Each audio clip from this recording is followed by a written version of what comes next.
Salut à tous les fans de Let's the Star Shine media nizere ko mumeze neza tuba kurande gwacu tumeze neza turashima Imana tubatumira kandi gukora subscribe utarayikora uga commenta kugira ngo udukebure canke utwankourager uga partage ibiganiro byacu kugira ngo bishobore gushika henshi hashoboka bishobore gufasha benshi bashoboka ikivugo cyacu ni kugira inyenyeri yake ahitaraka yake hama aho yatse naho ngo ushobore kwakira n'abandi ushobore kwatsa n'iyabandi swati reka ndamutse umutumire tuvugane byinshi kuvyerekeye kubimwerekeye ni sawa mutumire ego ni sawa cyane neza ego ni sawa twidondora uraramutse abakunzi bacu okay murakoze cyane ndabaramukije cyane bakunzi ba Let the Star Shine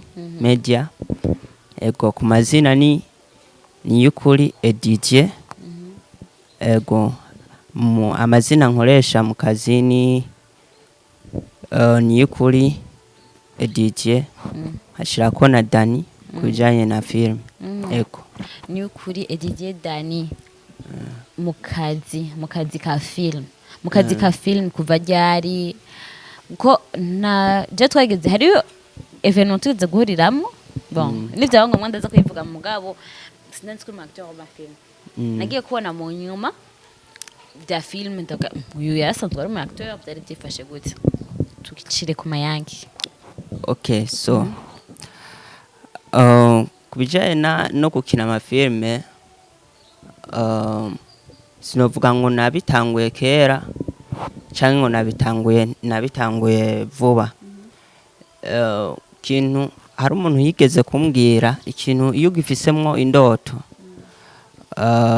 uragerageza ukarondera ushobora kuba ugishaka mugabo ugatangwa kugikora ugatangwa kugitegura hagahera n'imyaka 10 mugabo mu gihe ari indoto zawe fendofe niyo myaka 10 kagera ukabona ukagishika kugagikora so rero vision ya filme nayo ndayifise kuva kera kandi biri mu bintu byatumye negera cyane cyane abantu bamwe mbona bari imbere mu by'amafilme cyangwa kurimba n'ibindi bari engineer muri entertainment ego byari mu bintu byatumye ndabegera cyane nubwo rero ikintu gituma benshi kibazibira gukora ikintu aba ari uburyo naje nivyo byanshikiye mugabo Imana imaze guca inzira ziruguruka buke na cyane cyane Deside zimaze kuza ntangura filme naguciriyemwo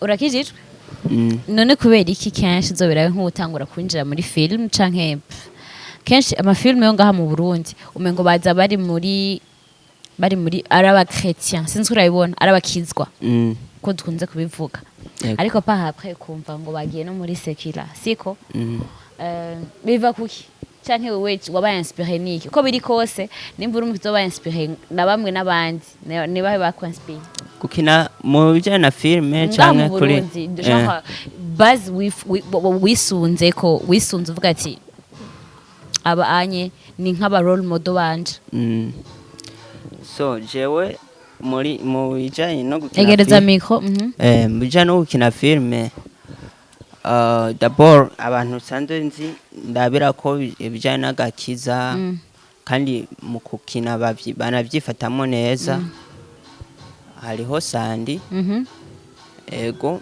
misanzwe ukuntu bakina filme baraguma no ariko sandaje vuba cyane hariho filme sanda banze kubonekamwe ni zibiri aho byapfiriye na Sanita okay hariho izo sinumva ko ari umuje ubwo sinu role model wawe mu gihe bukasa depa naho impano yawe genre naho watanguye kuvyiyumviramo naho watanguye kuvyiyumvamo bya film so novuga impamvu mvuze uyo nuko hariho umuntu atuma ushobora kuba warufise indoto mugabo akaba ari umuntu atuma ivyo bintu akumotiva ucubyinjamo vuba na vuba kubera uwo muntu ivyo rero nivyo byashitse uwundi ni Sabasi. Mm. Sabasi aravyitwaramo neza. Natanguye cyane kumukurikirana ku bijyanye na filime, araguma cyane mu bintu bijyanye n'agakiza. Niyo mpamvu navuze nabonye nti ifilime urashobora kuyikina uri umukiza ukabandanya neza, kuko nubwo kenshi bakunda kuvuga hari umuntu yambonye arambwira ati turuzorabe neza ntuzohave nawe ucugwa, kuko abantu benshi ngo bakina filime baca bagwa. Bibaza ko biva kuki? So novuga nti hari akantu bavuga ngo uko mbona uno munsi si jewe mu gihe ntararonka amafaranga. Jewe wanyawe uzomenya maze kuronka amafaranga. Rero kenshi kujya urafise ntanafise. Oya jewe urafise bisigura ko jewe muri uwo mwanya urakirijeho ati amafaranga ufise. Oya reka ndagisigura. Amafaranga ashobora kuba ndayafise cyane ntayafise, mugabo ikintu ndiko ndavuga ujya muntu amafaranga ntazoguhindura. Ujya muntu kujya kuntu umuntu uca umubona yahindutse kujya niko yari ameze, nubwo atarafise amafaranga kujya niko yari ameze, ahubwo amafaranga yaje gutuma acagaragara neza we nyawe. So rero umuntu ntashobora guca ahindurwa n'ikintu kanaka mu gihe asanzwe muri we hari uko ameze. Kujya nyine ameze niko ategereza kuguma. Kujya niko ameze niko ategereza kuguma. Dusubiye inyuma gato wavuze ati avant yo gutangura naregereye abankuriye mu ndirimbo même no muri film. Wowe uri mu ndirimbo no muri film, genre ubikora byose à la fois, byose ubikora icyarimwe? Ego. Mu bisanzwe nubwo ntarafise igikorwa kigaragara cyo kuri c'indirimbo, mugabo naratanguye hazi igihe kinini.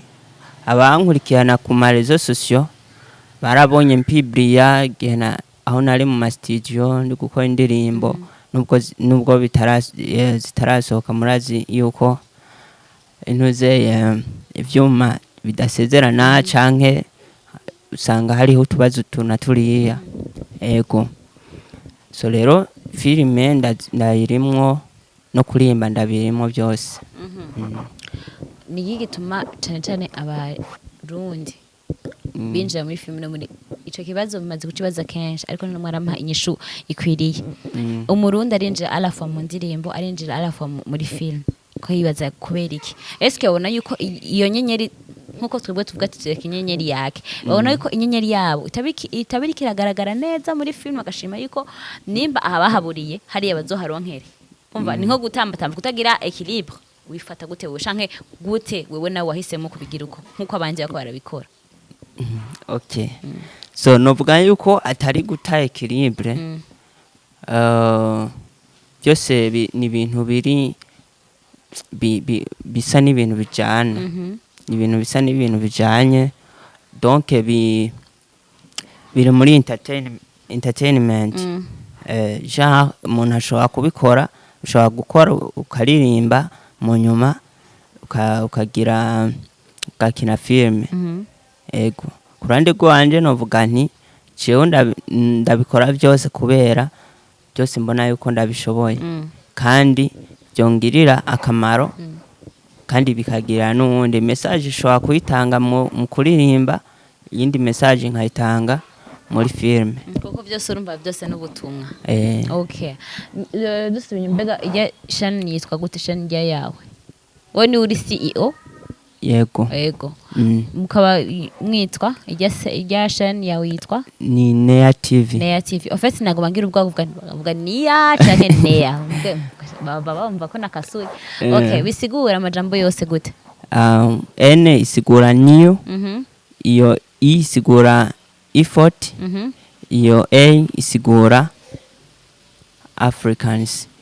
Donc mu majambo yose ni new effort for Africans. kuri batwe batutumva Icongereza. nange urumva ko ntazi ico okay tutumva icongereza bisigura ni ingufu shasha ku banyafrika. ni nguvu shasha uzananye mu donc ni izo ndirimbo zawe nizo filime zose zizoguma ziri kuri iyo chaîne. Oya ibijanye n'indirimbo bizoja kuri chaîne yayo yawe bwite ya Edidier navyo nyene cyangwa uzogira akazina k'ubuhizi. oya ahubwo chaîne ijanye n'indirimbo isanzwe ihari kandi iriko n'ibikorwa bitari bike nubwo hatari ko indirimbo ziwanje niho hazoja indirimbo ijyanye ya TV izoja ko bijanye n'amafilme gusa.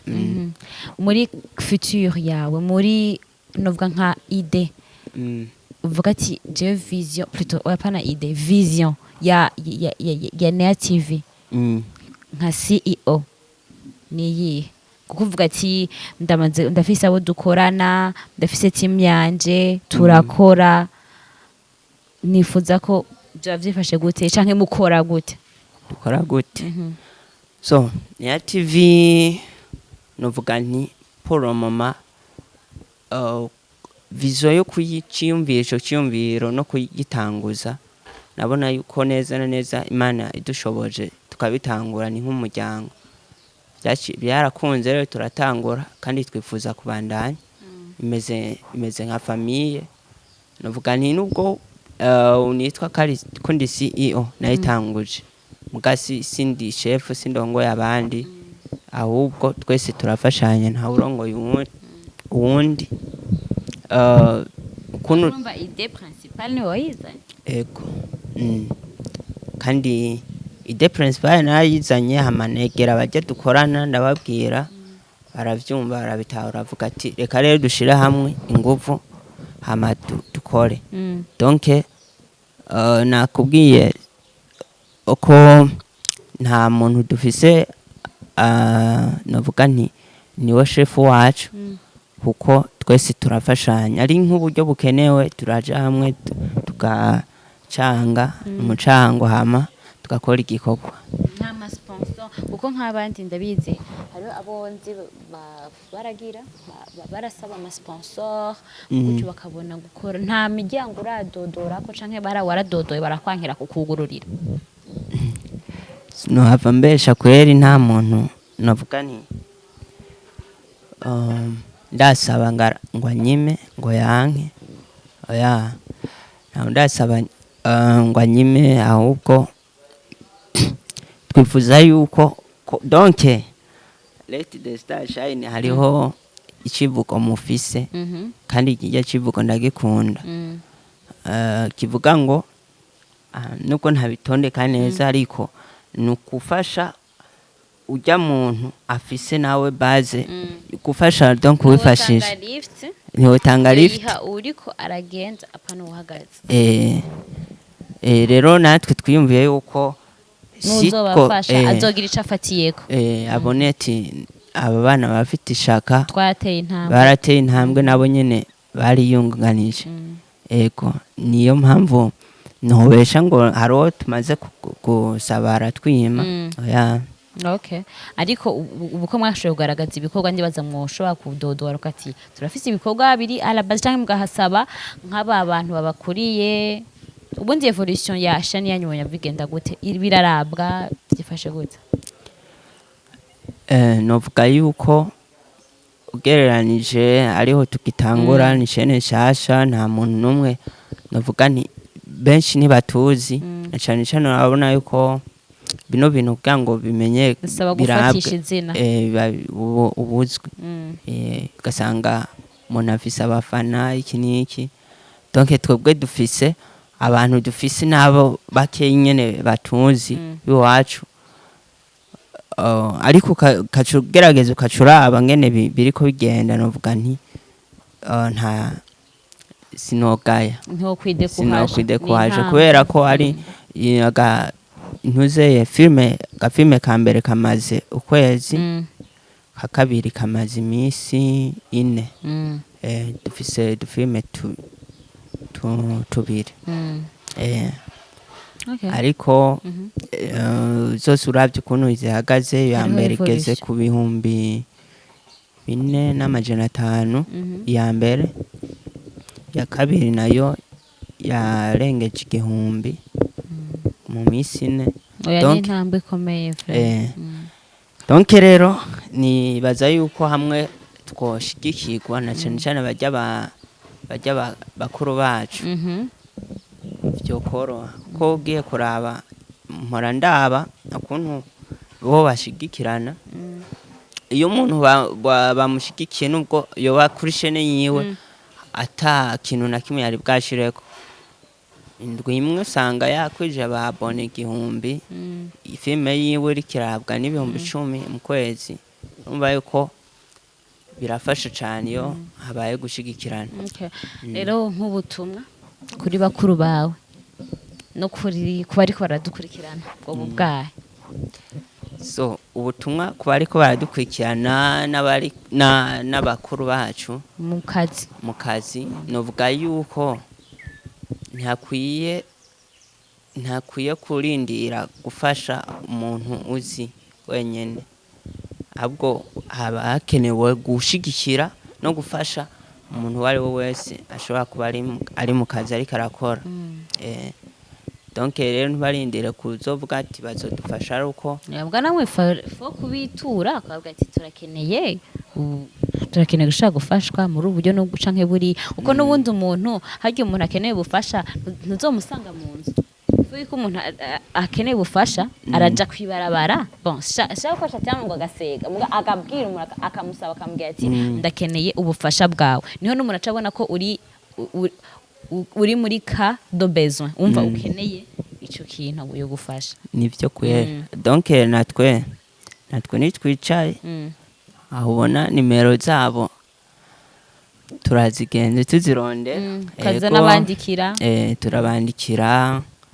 Donc abantu ntibashoka batahora kumwe, hariho abatwumva bakadufasha bakadushigikira, ubwo nyene n'abandi ngira bizosaba yuko bizogenda buke kugira ngo bikunde. kubafana kubadukurikiranye message kubadukurikiranye abadukurikiranye nabo novuga nti ndashimiye cyane abadukurikiranye, hama nkashimira cyane abariko bagenda badushigikira. Vraiment turiko turabona ishaka ryabo, turiko turabona n'ubwitange bwabo. Umuntu ashobora kumusanga inbox kamuha link aca yipartage takuzi abona abafana, kandi novuga nti ico no kibashimira cyane. Bakomeze kandi bakomeze babwira n'abandi